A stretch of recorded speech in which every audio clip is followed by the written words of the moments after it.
Hello and welcome. I'm Caitlin from Caitlin's Learning Studio at Teachers Pay Teachers, your go-to stop for elementary essentials. This video is the first in a series I have on teaching reading. It introduces the big 5 areas of reading and just goes over what they are. In each of my next videos, it goes into detail about those individually and exactly what it looks like in the classroom and how to teach that, and it gives you any materials you need and ideas for strategies. If you want to check those out, I'll put the link in the description below this video. So when I first started teaching, I felt a little bit like I was thrown into the deep end of a pool. No one really told me what to do, and I felt like it was sink or swim. I just had to figure it out on my own. Maybe some of you can relate in your first year of teaching. But once I found the big 5, I felt like I had some guidance on my reading instruction, and I knew what direction to even go with my students. When I started using the big 5, I saw great gains in my students' learning and in my confidence as a teacher, and I hope that you guys can find some of that too. So what are the big 5? The big 5 are phonemic awareness, phonics, fluency, comprehension, and vocabulary. Let's go into detail about each of these 5 areas a little bit more and find out exactly what they are. The first area is phonemic awareness. Phonemic awareness is being able to hear, identify, and manipulate sounds in words. This area focuses on the audio part of reading. It emphasizes that words are broken up into sounds, and we put those sounds together to make the words. Some examples of this skill include rhyming words, breaking words into syllables, identifying beginning, middle, and ending sounds in words, and blending sounds together to actually make words. This skill is especially important in the lower grades like preschool, kindergarten, and first grade because students are just starting to make that connection between letters and sounds and become aware that words are made up of sounds.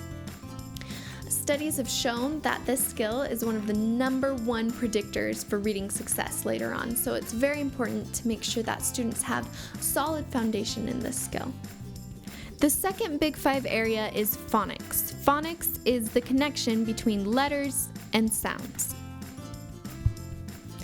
Phonics is when students start working with printed letters and words. They start to recognize letters and the sounds that they make, sounding out words and recognizing sight words and finding phonics patterns in words that they're reading. This is also where students start to sound out CVC words or 3-letter words and recognize phonics patterns like silent E and digraphs and just build the fluency in being able to read individual words. Once students gain confidence and proficiency in phonics, they're able to start actually putting this skill to use when they read stories.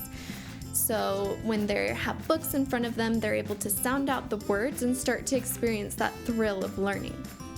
The third skill is fluency. Fluency includes reading at an appropriate speed, reading words accurately, and reading with prosody, or expression and intonation in your voice.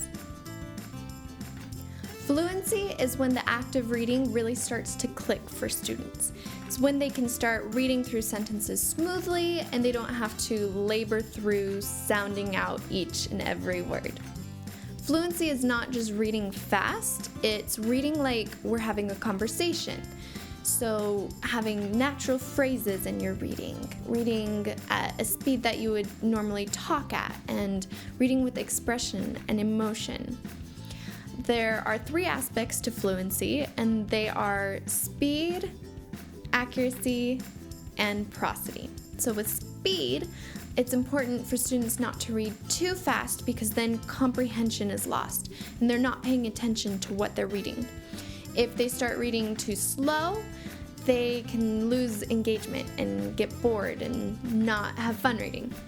The second part of fluency is accuracy. Again, accuracy can really affect comprehension. If students are making mistakes and reading the wrong words all the time, they can lose the main point of the story. What we're shooting for with accuracy is automaticity, or being able to look at a word and see right away what it is without having to think. So when students are able to automatically read those words, accurately, the main point of the passage is more clear to them and they're able to follow it. The third part of fluency is prosody, and this includes reading with emotion and expression and having the correct intonation in their voice. Intonation is when your pitch of your voice goes up and down, and when they read with correct intonation, they're able to match what the text is saying with the pitch of their voice. So if it's a question, your voice goes up. When students start to read fluently, a whole door of possibilities is open to them. Books become more accessible, and they're really able to make reading a key part of their education. The fourth skill is comprehension. Comprehension deals with understanding what you listen to and what you read. The first part of comprehension is listening comprehension, and that's when students are able to understand what's going on when something is being said to them or a story is being read aloud to them. This can start out as simple as understanding short sentences, following directions, and it can grow to thinking about and analyzing stories that a teacher reads out loud to them. The second part of comprehension is reading comprehension, and that's when the students are actually reading the stories themselves. This is when they get to interact with the text and start working on comprehension skills like predicting, analyzing, summarizing, or inferring. And it's when they really start to dig deeper into the meaning of the text. Comprehension gives value to reading. If students are only going through the words in the text and not thinking about what they're meaning, they miss out on actually learning from what they're reading, which is a really valuable skill going into the real world. So this is key right here. It's confident boosting to read fluently, but it's actually meaningful to read with comprehension. That's the whole purpose why we read anyways, is to get something out of it. The fifth and last skill is vocabulary. Vocabulary involves understanding, defining, and using new words. Expanding vocabulary really enriches the quality of fluency and comprehension. So when students are more familiar with a wide variety of words, they're able to recognize them faster and be able to read more fluently. Also, when students understand the meaning of those words, they're able to comprehend the passage with a deeper, richer understanding. Also, when students are able to use more advanced skills like shades of meaning and idioms, they're able to pick up on humor in reading and find little gems that would have been a little lost to them if they hadn't used those vocabulary skills. Vocabulary also includes self-discovering the meaning of new words. So if they come across a new word and don't know what it means, they're able to use context clues or root words to figure out the meaning of that word. And that's a super valuable skill going into the real world, especially as they go into college when they're reading their textbooks, figuring out what a new word is, or in the workplace, finding that out on their own. So these are the 5 most essential skills that students need in order to become proficient readers. Students don't just learn all of these instantly overnight though. They need to go through certain steps to make sure that they cover everything in these. I created a graphic that shows exactly what steps students need to take for each of these 5 skills to gain proficiency in them. It's included in the supporting documents, so just download this and print it out, and hopefully that can be a good guide for you in deciding what to teach and when to teach your students.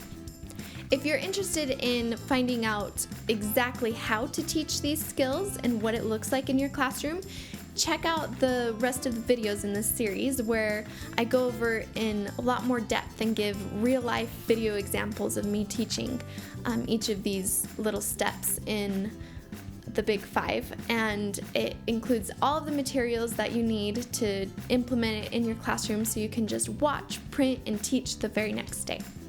Thank you so much for joining me in this video. I hope it was able to be helpful to you and that now you have a little bit better of an idea of what should guide your reading instruction.